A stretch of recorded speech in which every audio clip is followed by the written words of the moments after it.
All right, buckle up, everybody. We're diving deep into Dale Carnegie's world today. His wisdom on making home life happier.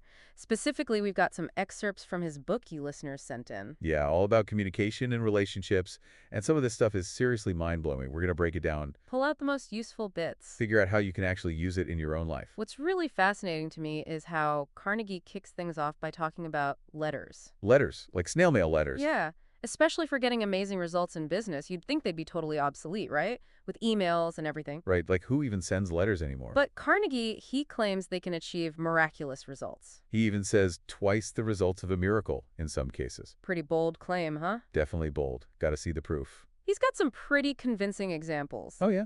Like what? He talks about a series of letters written by this guy, Ken Dyke. Ken Dyke. Yeah, a huge name in the advertising world, like sales promotion whiz for companies like Johns Manville. Oh, wow, yeah. Colgate-Palmolive Pete even chaired the board of the Association of National Advertisers. Okay, so not just some random dude. This guy knew his stuff. He was seeing some serious success. So before applying Carnegie's principles, Dyke's letters asking dealers for info only got a 5 to 8% response rate. Oof, that's rough. He thought even 15% was amazing. Wow. But after using Carnegie's ideas, boom, one letter, 42.5% response rate. More than double what he thought was even possible. That's right. All right, I'm hooked. What did he change in these letters? Spill the secret. The secret sauce. Making the recipient feel super important by asking a small favor. Oh, clever. It's psychology pure and simple. So instead of being like, hey, I need this from you, it's more like, hey, can you help me out here? Exactly, you got it. Like put him on the driver's seat a little. Right, like in this letter to lumber dealers all over Indiana, Dyke starts off by confessing he needs help with a little difficulty. Little difficulty. I like it. Humble.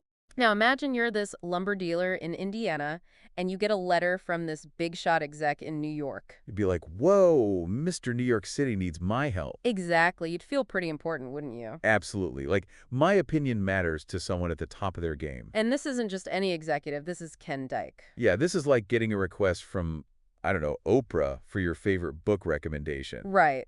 And then Dyke goes on to say he needs their input to report back to the president of Johns Manville. Oh, so subtle, but it's like saying, you're so important, I'm going to tell the big boss about your ideas. Exactly, making them feel like they're part of the big leagues, crucial to the company's decisions. It's like he's saying, I can't do my job without you, Indiana lumber guy. Tapping into that human need to feel needed, respected, you know? It's funny how something so simple can be so powerful. Makes you think we could use this outside of business, too. You think so? Yeah, like in our personal lives. That's a great point, and it's something Carnegie tackles head-on in his book. Oh, yeah. He even brings up Benjamin Franklin as an example. Ben Franklin, always up to something interesting. So Franklin had this enemy, right? Powerful dude, bad-mouthing him publicly. Oh, that's no good. Seriously threatened Franklin's reputation and his business. Tricky situation. What do you do? Gifts? Bribes? Nope, totally different. He asked his enemy for a favor. No way, that worked. Believe it or not, it did. He asked to borrow a rare book from the guy's library. Interesting. Why that specific favor? Strategic, you see. It wasn't just any old book. Appealed to the enemy's vanity, his intellect. Ah, so by asking, Franklin's acknowledging the guy's expertise, like, I admire your taste. Exactly. Subtle ego boost, no insincerity. I bet the guy felt all flattered. And guess what? Enemy lends him the book. They end up becoming lifelong friends after that. Wow, that's wild. Makes you think twice about always trying to be the one doing favors. Sometimes asking for help is the better way to connect. Totally changes your perspective. So we've seen it in business, even personal relationships. What about romantic relationships? You're on a roll with the great questions. That's something we'll definitely explore. Awesome. But let me get back to Ken Dyke and those crazy good results he got. Right. He had another letter sent to architects, even more successful. Oh, yeah, that one. Wasn't he getting like a 1% response rate at first? 1%, exactly. He would have thought 10% was a miracle. Yikes. But his next letter, bam, almost 50% response rate. 5 times better than a miracle. What did he do? Similar approach, framed it as asking for help. Smart. Explained he had a little difficulty, needed their feedback on a new architectural catalog. Making them feel like their opinions matter. Oh, absolutely. Coming from Ken Dyke, that's a big deal. For sure. Any other tricks up his sleeve in this letter? He called them a jury of experts, opinions critical to the company's decisions. So their input shapes the future of this catalog. Genius. Before we hear an excerpt, what do you think? Was Dyke being genuine or just manipulative? Good question. Dyke definitely uses psychology, but I don't think it was manipulative. He actually warns against using this insincerely. Yeah, makes sense. You can't just fake it. People can tell when you're being phony. Right. Gotta find that balance between psychology and authenticity. So let's hear it. What this letter say? Okay, here's a snippet. Mr. John Doe, 617 Doe Street, Deauville, New Gitain. Dear Mr. Doe, I wonder if you'll help me out of a little difficulty.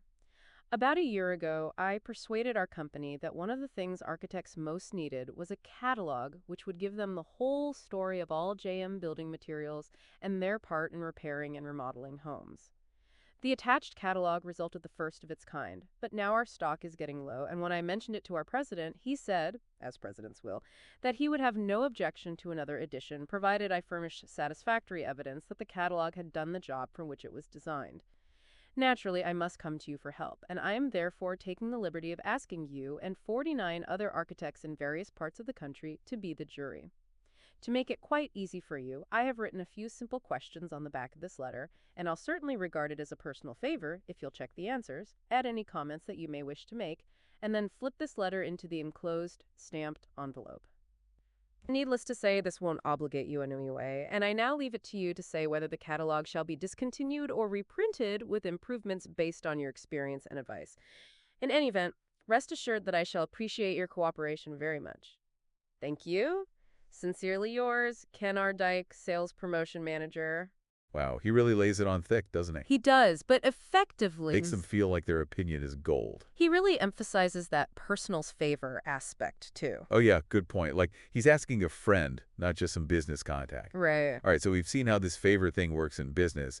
Makes you wonder if it's just as powerful in our love lives. That's the million-dollar question, and it's one we'll explore as we dig deeper into Carnegie's advice on happy homes. Can't wait. But before we get to all the good stuff, the do's, Carnegie's got a lot to say about the don'ts. Oh, yeah, he does. He calls them the 7 deadly sins of marriage. Uh-oh. And let's just say some of them might hit a little close to home for all of us. You think so? Oh, definitely.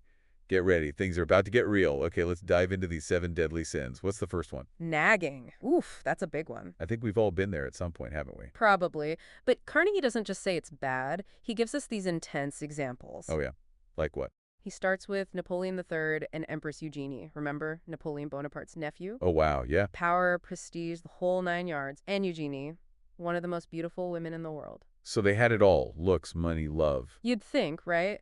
But even that couldn't save them from nagging. Wow, you're telling me the Emperor of France couldn't escape nagging? Not even in his own palace? Nope. It's a reminder that nagging can poison any relationship, no matter how perfect it seems. So what went down with Napoleon and Eugenie? Historians say Eugenie was consumed by jealousy, suspicion. Oh, that's never good. She'd constantly interrupt Napoleon, deny him any privacy, Yikes. even accused him of cheating in front of other people. Ouch. That's harsh. It drove him to seek solace elsewhere. He'd actually sneak out of the palace at night, disguise, Seriously. just to wander Paris, escape the negativity. The most powerful man in France couldn't even find peace in his own home.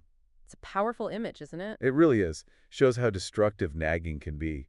Just pushes people away. Exactly. And it's not just emperors and empresses. You're saying this happens to regular folks, too? All the time.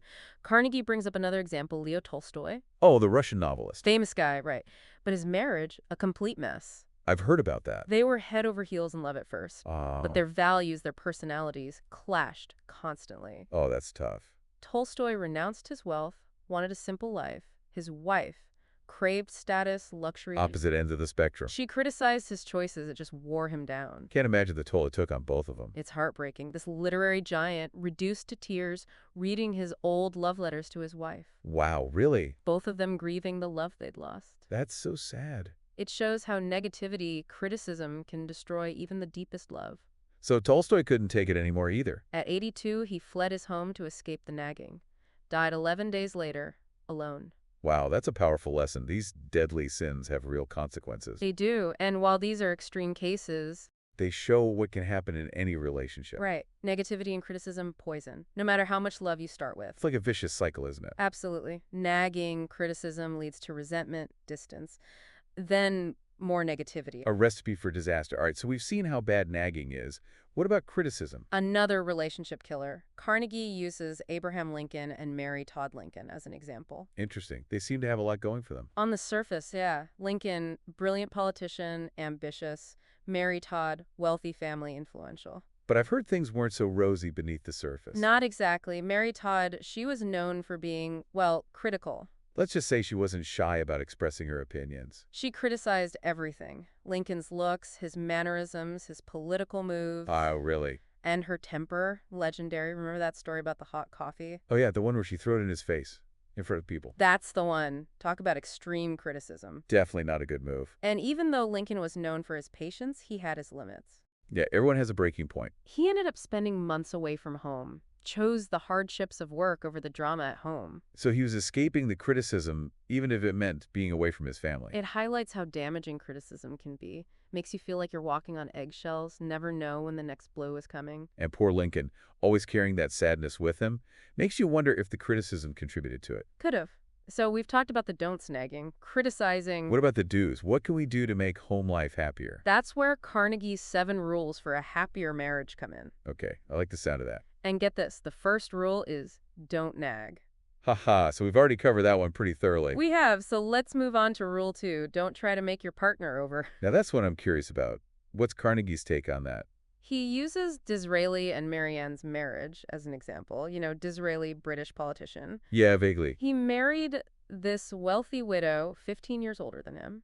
Not exactly a love match at first. And Marianne, she was a bit eccentric, let's say. Oh, in what way? She'd make these funny blunders trying to talk about history, literature. Like accidentally mixing up historical figures? Something like that. But despite their differences, they had a crazy happy marriage. So what was their secret? Opposites attract. Maybe partly, but Marianne was amazing at making Disraeli feel happy, appreciated. She just adored him. Totally. Supported him, never tried to compete with him intellectually or put him down. So she accepted him for who he was, quirks and all. Exactly. Their home was his sanctuary. Sounds peaceful. And Disraeli, he appreciated her in return, never criticized her publicly, fiercely defended her. Oh, that's sweet. He even convinced Queen Victoria to give Marianne a noble title. Wow, that's true love. They really respected each other. They did. It shows that accepting your partner, not trying to change them, is key to happiness. Trying to change someone just breeds resentment, right? Big time. It sends the message that you don't value them as they are. That's gotta hurt. It's much healthier to appreciate their strengths, accept the imperfections. Like Disraeli and Marianne. Exactly. They had a great marriage, even though they were so different. It's not about finding a clone of yourself. It's about finding someone who complements you. That's it. Someone you can grow with. I like that. Okay, what's the next rule? Rule 3, don't criticize. We've seen how bad it can be with Lincoln and Tolstoi. Right, lots of damage there. But Carnegie also shares this personal reflection that really resonated with me. Oh, tell me about it. He mentions a piece called Father Forgets. Father forgets. It was an editorial in a magazine that went viral. It's about a dad who realizes he's been too critical of his son. Oh, that's gotta be tough to realize. He focuses so much on correcting mistakes, demanding perfection. He forgets to just enjoy his son for who he is. Exactly. Misses those precious moments of connection. Because he's too busy trying to mold him into some ideal image. Right. It's a reminder that we can get so caught up in what we see as flaws. We forget to appreciate the good. Absolutely. And it applies to any relationship, not just parents and kids. Yeah, it's easy to focus on the annoying stuff. And forget the love, the good intentions. So what happens in the story? Does the dad change his ways? He does.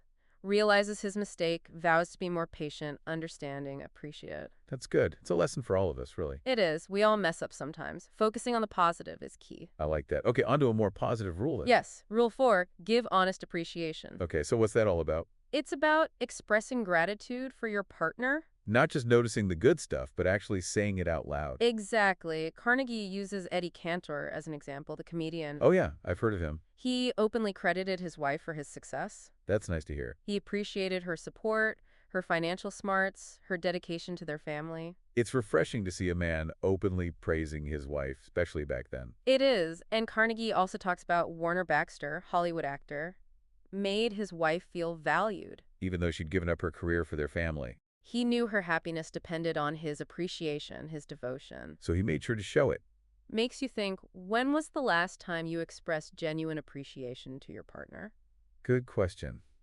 It's easy to take our loved ones for granted. But those little words of affirmation, they mean the world. It's about acknowledging the effort, the care that goes into the relationship. Making sure your partner feels seen, appreciated. Okay, so appreciating the big things. What about the smaller gestures? Do those matter too? That brings us to Rule 5. Pay little attentions. Little attentions, like what? Those small acts of kindness that show love, consideration. Like bringing home flowers. Exactly. Remembering birthdays, even just saying goodbye in the morning. Those little things add up. He talks about George Emer Cohan, the composer. Oh yeah, I know his music. Super busy guy, but he called his mom twice a day, every day, until she died. Oh, that's so sweet. Simple gesture, but it meant the world to her. And those gestures can be even more powerful in a romantic relationship. Absolutely. Especially for women, Carnegie points out birthdays, anniversaries are important. I can relate to that. This Judge Joseph Sabbath, who saw tons of marital disputes in Chicago. Wow, you must have seen it all. He said something as small as a wife waving goodbye to her husband in the morning could prevent divorces. Seriously.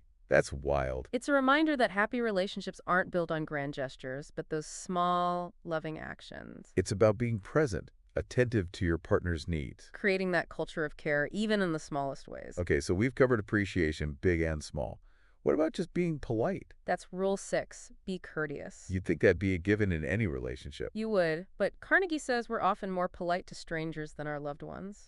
That's true. We'd never interrupt a stranger or read their mail without asking. But we do that to our spouses all the time. We let our guard down, forget that courtesy matters, especially with the people we're closest to. It's like we expect them to tolerate our bad moods because they love us. But that kind of thinking can be so damaging. Yeah, it erodes respect. Creates resentment. Courtesy, it's not just good manners, it's about respect, consideration. Okay, I see that. Carnegie talks about Oliver Wendell Holmes, the writer. Oh, yeah, I know his work. Holmes went out of his way to hide his bad moods from his family. So he took responsibility for his own emotions? Exactly. Didn't burden others with them. That's impressive. It's about realizing our moods affect those around us. Especially our loved ones. Right.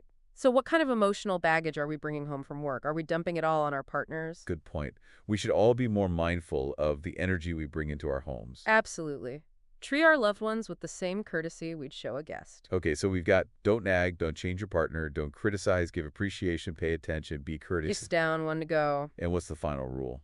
Read a good book on the sexual side of marriage. Whoa. Okay, that's pretty direct. It is, especially for a book written back then. Yeah, not exactly something people talked about openly. But Carnegie makes a strong case for sexual compatibility in a happy marriage. He does. He cites studies, experts saying sexual issues are a major cause of marital problems, divorce. So he was ahead of his time, recognizing the importance of talking about sex openly? Way ahead.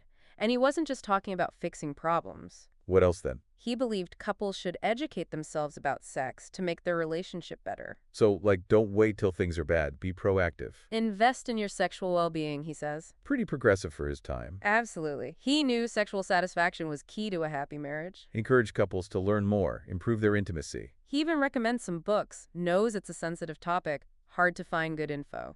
It's funny, even today with the internet, a good book can still be so valuable. You're right. They provide that depth, the nuance you don't always get online. Okay, so we've covered all 7 rules. Pretty fascinating stuff. It's a journey through these timeless principles of connection, isn't it? It is. So what are the key takeaways here? What should listeners remember? Building a strong, lasting relationship takes effort, intention. It's a choice you make every day. To nurture the connection, build trust, foster love, respect. It's not something that just happens magically. And sometimes it means getting help, navigating the tough stuff. Carnegie talks a lot about choosing the right partner. He does.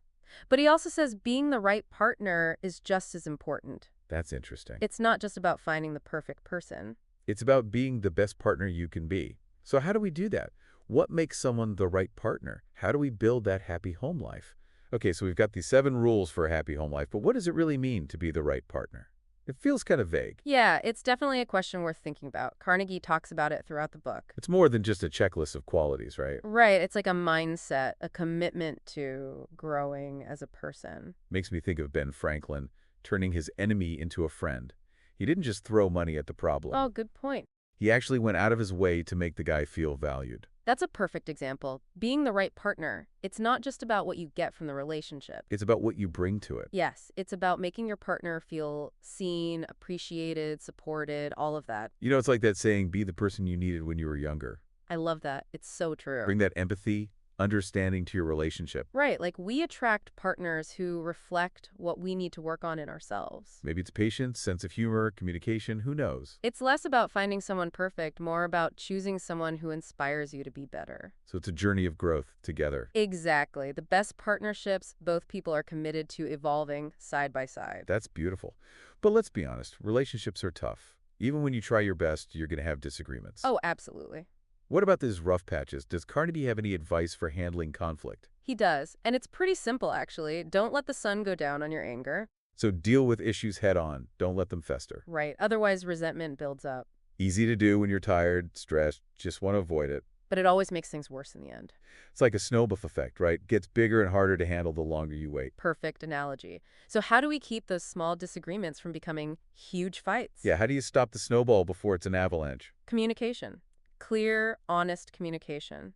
Saying what you need, what you feel, but in a healthy way. So like not nagging. Exactly. Express your feelings, but constructively. No blame, no criticism. It's about teamwork, right? Yes, we, not me versus you. Find solutions that work for both of you. That takes a lot of listening, trying to understand your partner's side. It does, even when it's hard. Put yourself in their shoes, It's all about empathy. It is the foundation of any strong relationship. Connect on that emotional level, feel what they're feeling, respond with compassion. Sounds like a lot of work, but it's got to be worth it. Oh, it is. Creates safety, trust in the relationship, knowing your partner has your back even when things are tough. So it's not about avoiding conflict altogether. No, it's about handling it in a way that makes you stronger, not weaker. Conflict is going to happen. It's how you deal with it that matters. Couldn't have said it better myself. All right, we've covered a lot today. 7 rules, good partners, even some conflict tips. What's the one thing you really hope listeners take away from all this? I want them to understand that building a happy relationship, it's a journey, not a destination. It's about showing up every day. Being present, listening, appreciating, growing together. It's about the effort. But the rewards are so worth it. It's about creating that space where you can be yourselves, feel loved, supported, face anything together. Beautifully put. And remember, even small changes make a difference. Yeah? Like what? Maybe express appreciation more often. Really listen without interrupting. Try to see the best in your partner. Even when they're being annoying. Even then, those little acts of kindness, they add up. It's not about the grand gestures. It's about the everyday stuff. It changes the whole atmosphere of your home life. Love that. Well, thanks for joining us on this deep dive into Dale Carnegie. It's been a pleasure. We hope you learned some useful stuff, can apply it to your own lives. Keep learning, keep growing, keep investing in those relationships. They're the most important ones we have. So true. Thanks for listening, everyone.